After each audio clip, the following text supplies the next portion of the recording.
So one of the questions that we had about Om is referring to the wakening state, the dream state, and the deep sleep state and pure consciousness.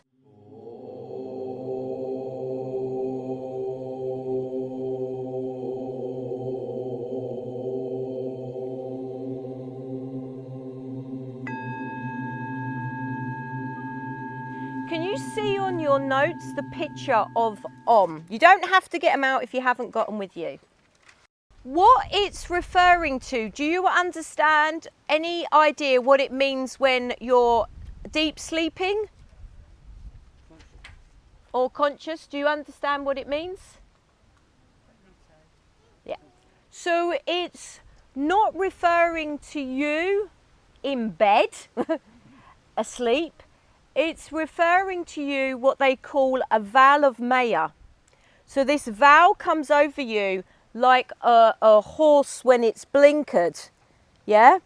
So it's referring to you that you've got this vow on you and you're not fully awake in this world.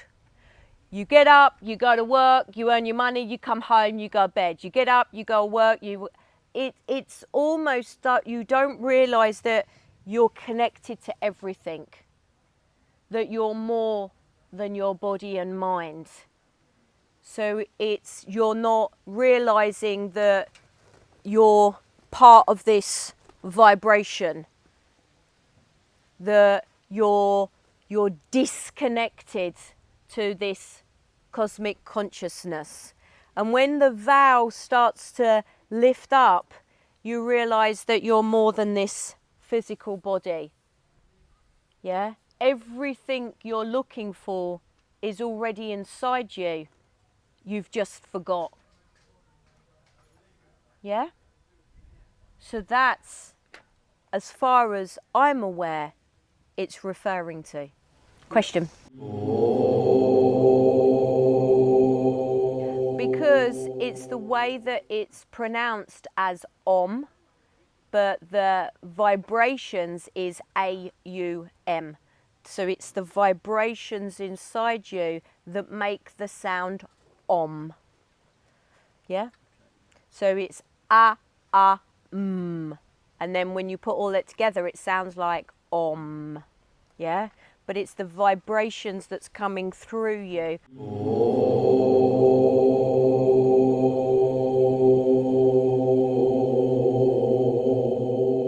Because still at the moment, if I had a lot of you going Om in class, some people would still feel internally embarrassed.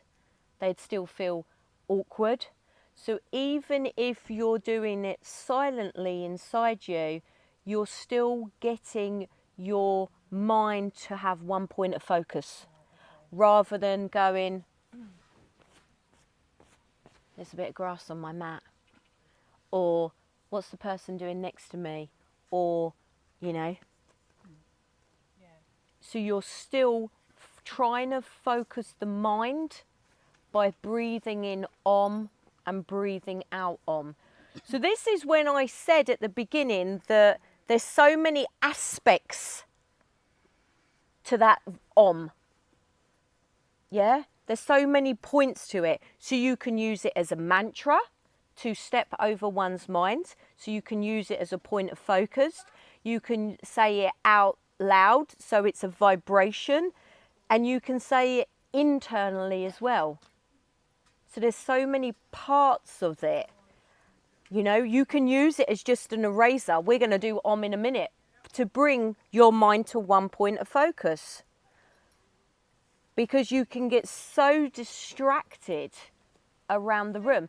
It's a bit like when I walk to the back of the room and I'm watching you and you'll see people start to turn around. Or I'll go do this and I get up to walk out the back of the room and then people stand up. And you're like, no, you sit down. Because they have to visually see you rather than hear you. So it starts that deep listening. But even if it's internal, the sound, who's done some of the chakra workshops with me? Yeah. And it's like when you do the chakra workshops and you're like lum, lum, and it's like you're saying it out loud, you can start to feel a little bit conscious because of your own voice, and you start to feel a little bit embarrassed, yeah. But after it starts to kind of get used to that, you can then hear it and the vibrations within inside you.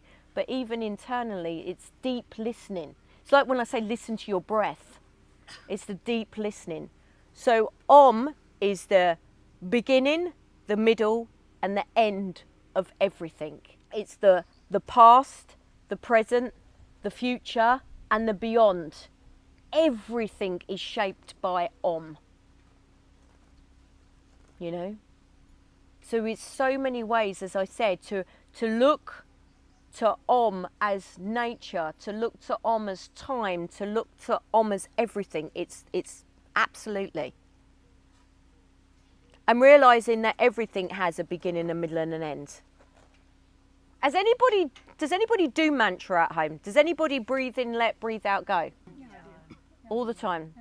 Yeah? But you can add it to anything.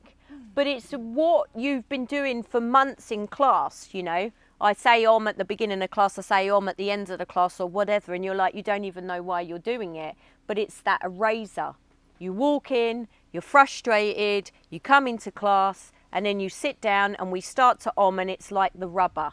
It can take that painting. You can have this canvas, white canvas, and then you can throw all your frustration at it, and then the canvas will be any colour you want, and then your mantra, if it's Om or let go, can take it back to white or whatever colour you want it to be.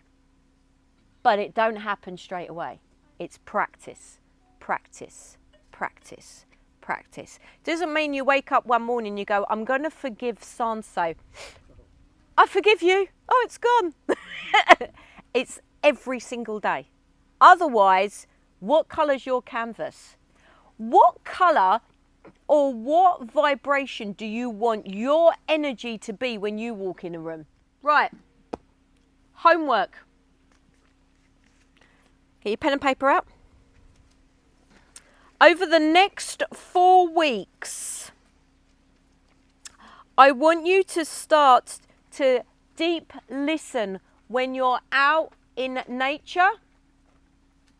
No headphones. No headphones when you're out walking. Yeah? So really taking in and observing what is around you. I want you to start to notice over the next 4 weeks if you actually listen to people when they're talking to you, or do you start to switch off? I want you to observe. And I want you to pick a mantra over the next 4 weeks to repeat as well. That's your homework.